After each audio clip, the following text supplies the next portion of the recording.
at one of those semi-final places. Your commentator for this is Dar Maloney.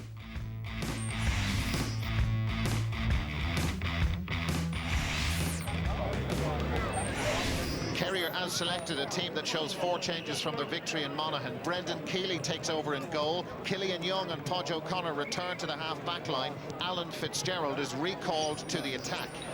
Cork have made 3 late switches. Tomas Clancy takes over at centre-back from Jamie O'Sullivan. Daniel Goulding is kept in reserve. Brian Hurley and Rory Dean come into the forwards.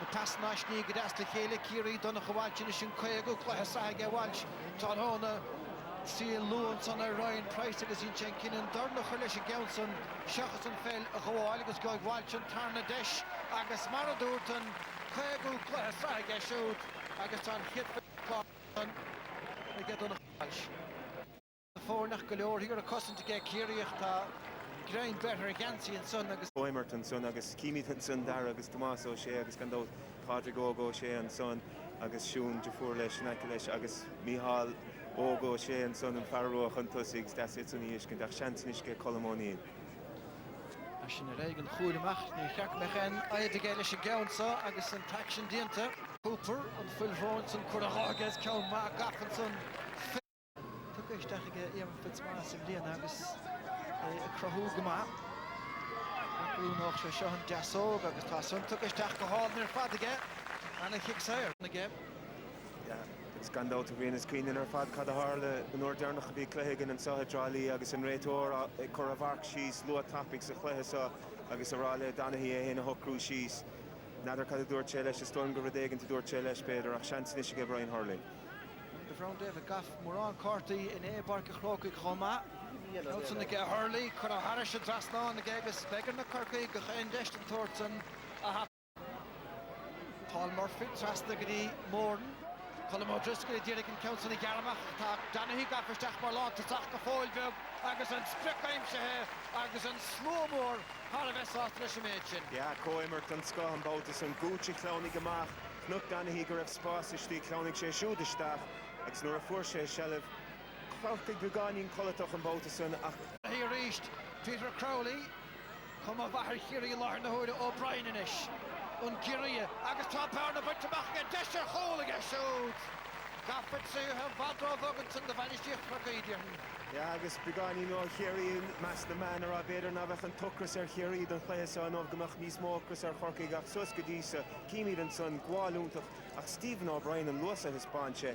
Shroud check von Keenan Boutison agus le Cusna Broiga Harris Drasna and Vishantar Bo. Anthony Maher Foss Gortahe gandou Brian Sheehan leis Gortahe Gortu Live Shachwan O'Brien reached Murphy-ish Corkig Larn the hood air food the wheel Madlish the Cooler Agus Cooper Taka Hedek Getog and when it's on his Birkamach Birga Boyle Glushacht fear all enraged. Yeah, Glushacht das Anna Chadim Rory here get Corkig and Boutison Keemid and Sus and Ahimmertach nor a rein good Shellev near a Faxiconiga Casa Agus Erich Getog Bediger of Deshige Ryan Price is Stol Marie and Dreher and Gown. Direct Chachter John Kylie Mehesavreach Corkig Shachun Kiri reached Griffin Gemacht Lesh Tab Darna put to Machige Berto Zur Falcon a Yawig Puitiliana Yasso Tashiano or Fad Agus and Pashta Wachel Shin Train Hama and a fainting and Lord Hooley. I saw Fainto and son of Mark Griffin, Agus Hannah Session or Fad Alan Fitz of 4 and Hiet Fassos Core and Shastanach. There are 4 Griffin, there no Stephen O'Brien, Anna Vininoch, Agus Han Fun of Lake Kerry and Ishavrin. Shach Daskrish is today. Dan he Hofad Ladonna Howalchus Ta Imirodi Kerry Gemachter for the violence on a stake. But on the good long Hooley, no Crowley Shachwin coach, Sauce the Liana Fainte. Agus sin ein cúlga ceanna Driscoll Corta Hedin Darlene on Rena Chachun Killian Young Fitzgerald in ish Stacha Joe Johnny Buckley Tomas Clancy nach le shoot Buckley brabel to the score na Galtic sa Vadon goal in fight to one start to fight to get Paul Murphy Gadisha Kasood agus muo choma chun tastigan san ar chunta an dún na falen vu Gadisha haka Muyo Savale on son. Ach beg Corkig Brahar Corry ó áitna. Coimert, Níl Coimert after her. O'Neill's gone in, television fence, bear fighting song, sin on a wall, fad again, Stephen O'Brien, squeak to Machan so fad le Cooper again, agus gaich on the soul, short during the coolie again shoot. Ja, agus go chéine stoch ag rá bhfuil gur jasló gúte iscin te signís concrete an bad ach cíimiid an son gháil úntaach ó Stephen O'Brien. Ní raibh sé siút sásta bheith tóca amach gan a bhíonachan teis fé chuig nómatí. A sé fáil deis a ríist den óh gimmert nótáchas suas go díosach an gút tin ar a chrican. Cúmpórdach a shelf de pelle, Tascan í fearn a grócach an ish. Sean Fitzgerald, Sean Kiley, Teachna Rosen, Buckley in ish, Nielsen na dé, well, better go well. Dírach láistig den gúile. Chumar sin nuair a ghag sin bhróg imach sin mér, yes, ach scór an a bhrá. Ja, nuair a thar rodí macht I gartid is stoch agus go chéin rud in isise chiáil an Kerry ha sé macht thar sa dres ná. Fearrónna de tachtarsteach an isis de Cork agus dóla mar bhíon. Jamie O'Sullivan, Sean Kiley, Begani Mo, Linda Rohan, son agus bhíon takeíocht chóirige Kerry nach sin an a feastar fad. Hurley in isach Bert Kirich a dhéchad leis. Teantathe agus é ina éonar. Agus deide here. Tu gynnu bhríon suas go dtí ach seans in isige cuintach nó de Cork ceann anna háach. Deire lesra scórála chií go fóilach go háirthe. O'Neill príomhnéiscr in na strathe an bhréite McCarn le cúig a dahad agus fuair sé héna hochta goine bhíine cháin an son agus tá ceansan seolta críneige. Gan na hen deir agus anna chumar de ceansan anna chumar fad an bhaist. Ja, an tíú faointach nó ige Alan Fitz agus stíl das ige an a lábh an son agus tíanaíireacht a dhéanamh ige Alan Fitz chun átaá. A tuspáin go maith agus go leor an teileh a bhuachtan ige. Ja, Hurley déanamh go maith stóil am Ian Maguire déanamh aníireacht timpplair lára bhirt chun rudí da. Sinnig tíoch nóch sé dá bhanach na fórne tá chun tosig a láthar nuaire chun tosig de chusantóirí chiaí méideach tá deanta I g Maguire luas bailile ige siút stacha chun talún cicéirice a háláin de chorca an sa agus beidir go ducha chun cúlsam go inis tagarta ag ón cinniú nach céad áfuil Danaí ná fin Fitzgerald sásta agus well tá ábhar achrainn agus cúnspóide an sa inis tá Danaí cuinig ar chóirta buí ach David Gafford al isteach go dtíon mar cúil. Ní dóna an gúteide ag ar gcóint gur dtí nach chalíis ach cá duine chun chalíis is dóna matá dóna ige imimeóirí chiaí. Ja, chuantéis an clé canis in irí an chéad cléthe gaoine dom an cicéircha san nach níl an dóach go taringíoch Maguire chun talún an ceisná an raibh sé stighnú an raibh sé mó. Is tá gaf a leabhar le donna choháilte láthar na huairde dechar léabhar sin.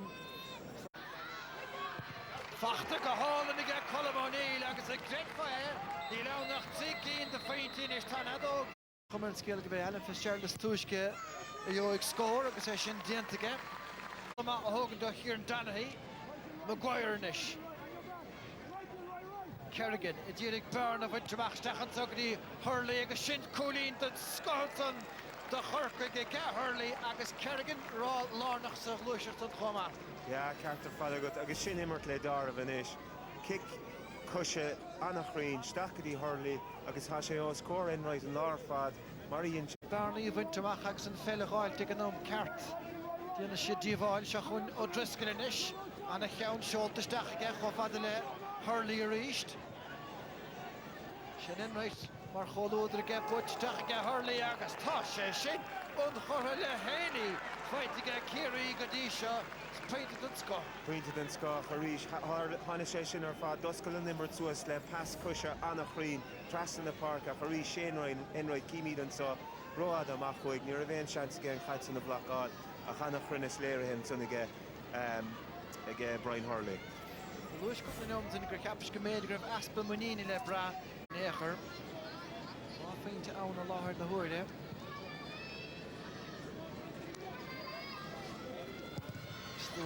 Last year the Golden Sun Choma.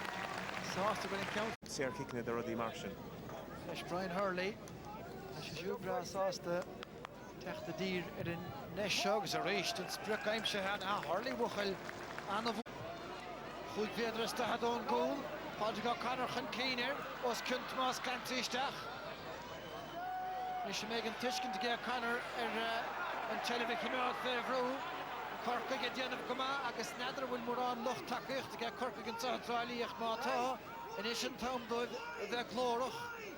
Anir yn y mil y di hyl yn son ymo agos tasiad gylod i'r sychlau ag y ffôl. Canigan. Mark Collins yn ish. Farmach yn pas cyniwnach y ghaile. Siach o fadle Kevin Crowley. Luke Cranley, Fainu Tamalon Gould. Johnny Buckley, Gobrig y Crwig ach Irene Corkig Shilva Cymad agos Fachta Harnash yn sain eisiau ge Cranley. Tas Dassi sy'n Colm O'Neill sy'n hietat sy'n ge Colm O'Neill. O nimmer dosgwyltach ta se bwyd i lesio dy flina. Dan y pwynt ymach yn son y ge Corkig yn reist agos iirach dar chwylin ach yes agos fforeil bedna fe ach toiste yn y holi ag yn versa. Shady Fitzgerald. Danahy y bog hodr ystach o lawr na parc yn y def Howlgan Park. Bedig ymach siastach lwysigt gyffolach gan Fitzgerald yn ffer y fwyd yn peint dwntach son ag mar canis na mwyn yn rhaid chacate. Sians ar fod yn so ystach gan i Cooper.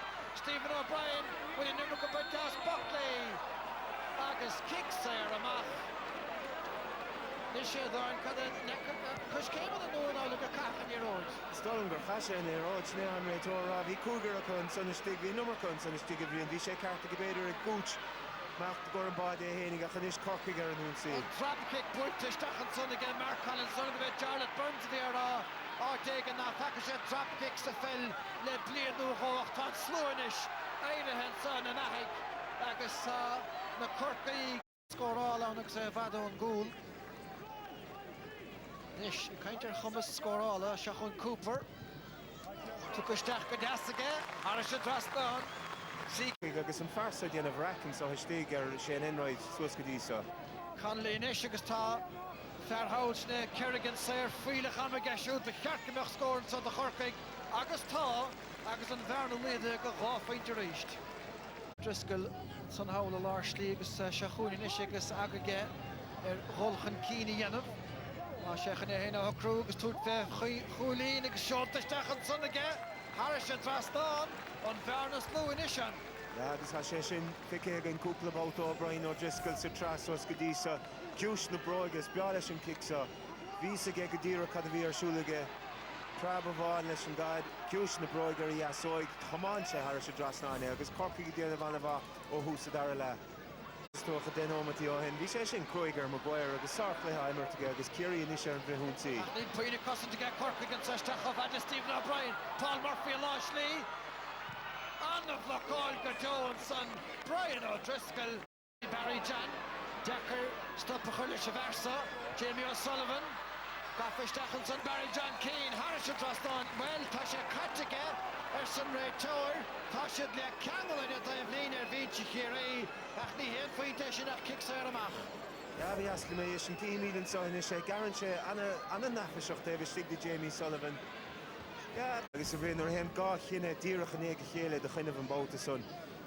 Stocha, hiic fád an slua, hiic fád óibh agus puinte bog an son fachtaige Corkig gan éad a chur có scór ach ní an son stol am hénig Shane Enroyd an bóta son bhíon bert go stracha sa chéile. Bhí sé cartag an réitóir ligint an immert.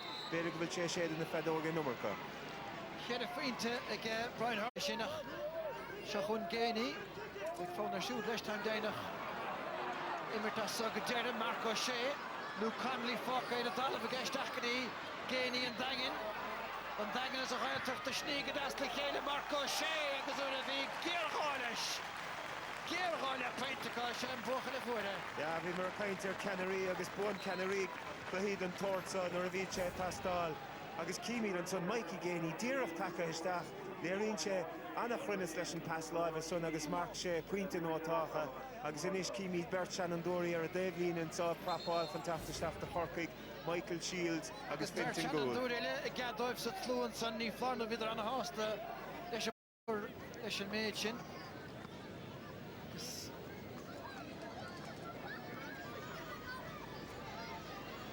Siachon Cooper eigen chwilymach. Mae sy'n ddarna wyt siwt yn son dyn Bellin Bowtason, Jonathan Lyne. Mikey Gainey ar deffsach an bell the bark a gale of the pelle. Stach of Adle Murphy. Coimert Gas agus bhí an live sin ard come a get shields a stoilm agus iad the Dulchan Keen and son. Yeah, an Illan is stoilm a bhrian that Mas Rod Greven Illan ard go sé carta bui. Agus gan na drúno sé sear fad Kerry chamar the an ré a shot in the Corkich effect Tamalin and Sunnach. Nish Carta Darragh Dírach Pronta Michael Shields. Ja, gan de cheartúir to Michael Shields. Bhí sé seasamh rimis Mikey Gainey amach, bhí sé rinne chuineh. Bhí sé amach tar luas ar ghádig sé an Illan isteachna ag nó dhéon carta bui is dóm sa bhrian Carta Darragh an dhéon ar fadar Michael Shields. Butchachan Keen chofad le Finn Fitzgerald again. Butch len chitóg again sin agus peint a tocht a chaile ag Fitzgerald déanach a gluthe gunnin na Corkich. Ja, ha man a hóca le Finn Fitzgerald ó hána sé stachan son. A sé gimmert nó tácha di Kerry mar chulaí il timplar lára bhir tucha suaspi síocha agus an bótas a machchan Keen. Sár létha immert again. Mar sin cóla dear na fór near éist agus bheith fad an dúrim go dócach sé cóla.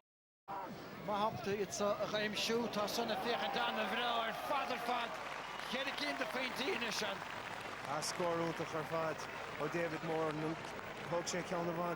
Lig Kerry amach ra hénig bóta bhain eile agus tá na scór na déanach aimse chun council me ga Cooper ach tá man éilistoch a bhar iadach túr bheith chúlansach a gúling sásta le cúlín. So hef am einjom at bhain agus Cael Hans bhfuil dóhan am chun bhharta dhéanam an ach chlas sa múla bethe bhí Kerry ar ása chéad féinjom at son Anna Cork gur náis standarán le ceicean na séireach san chicéad go dtíreach rim le hama in the yoke sin. Cork gimmer go maith cean ráidir chun Keen ach tá Kerry críochna an a láidir le scór na brathe agus cafa go deasan éir go mór an son. Sé dachar an lábhan uachtar a bhaid an Darlene Marco Shea. Chofad le Brendan O'Sullivan. Donaghy chun Keener siú Danny agus Marco Shea sa chluiseach tá daine a cappa go méidir go raibh deire dianta le somar Felidóí beag go bail ag Sullivan agus glúiseacht fad na parc ag Kerry críochna again bach mór an son Lá Parker. Ja, chafa sás de Brendan Sullivan sár faointe ige sa déir agus é tiltte go maithe ige sár bhórdi. Roundíoch mar lech na Himmerhan sa Tranona ha sé ling le focail le bheith geling. Paul, well done. I suppose you had to win today. That was the first thing. You're into the semi-final. Yeah, absolutely. Last couple of years we've aimed to make semis and for one reason or another it hasn't worked. So it was a big goal this year. It wasn't confirmed up today, so we had to go and win it, and just happy to get the job done. Okay, so you're back in Croke Park, I suppose, next week. But for yourselves, I'd say it was a frustrating enough first half. You played an awful lot of the football and only went up 3 up. Yeah, I suppose you're right. Yeah, we aimed to start well, and we did. In fairness, our first 15 or 20 were very good, but then I don't know, maybe it was the conditions. You know, it was very hot out there. Maybe we tired in the last 15. They got a foothold in the game again, and second half was very tight up to maybe the last 5 minutes when we got a bit of a cushion between us again. So yeah, overall a bit of frustration in the first half, but just happy to get the win here. Now, of course, you've made the switch from the backs into the forwards this year, but you're not the only one who's changing position, because there seems to be an awful lot more interchange in Kerry's play generally, I suppose, this year. Is that fair? Yeah, I suppose it is. Yeah, lads are kind of, I suppose the way it is these days, you have to be versatile. You know, you have to fill a number of roles on any given day. So we probably are trying to aim to do it, and I suppose that's just the way football is going. Cohard agus Paul is tú lech na Himmerha Tommy Holo Cronin and Shaw le gradam lech na Himmerha Alliance TG Cahar. We got off to a great start, which has been unusual for us in this league, in that we've depended on second half performances in a lot of the games. But you know, look, you know when you're playing a team of Cork's quality, and especially in the Kerry Cork game, they're always going to come back at you, and they came right back at us, and the penalty before half time really brought them back into the game. But like I said, even though Cork got right back at us again in the second half, you have to give an awful lot of credit to the players that they kept at us, and it was a great result at the end. It's amazing, 4 teams and 6 points. One of them is going into the semi-finals and the other team is going down to Division 2. That's how it is. That's the way it is. And you know, the big results, again, the results of course against Roscommon cost us big time, and that's where we're down in Division 2 for 2017. Well, indeed, a spirited effort by Cork, but I'm afraid it wasn't enough to help their cause. And that was not just the summary, I suppose, Desi, of today's match, but of their league campaign as well. I mean, they really had a real good go at it today, but we're just kind of chasing it all the way along. Yeah, it's a difficult job being a Cork manager. Started off the league great against Mayo, then conceded 4 goals and 25 points to Roscommon. Very poor display down in Páirc Uí Rinn. Then they went up to Croke Park and gave a great display. But today they really were poor for. I think Kerry overran them really. In the first half, Cork didn't score from play, and I think Cork dominated the match. And really, for a lot of wasted chances, they could have won by a lot more. One of the things, of course, Aaron, about the league is because it's all so tight. It's a real kind of sprint. You don't have too much room to make any mistakes along the 2 months. Definitely not. And Division 1 is where there's no hiding places. Yeah. And like Peadar said himself, the Roscommon game, I think it was that big of a defeat that it knocked them back a bit. Yeah, Granted, yeah. they recovered quite well against Dublin the following week, put themselves in a winning position.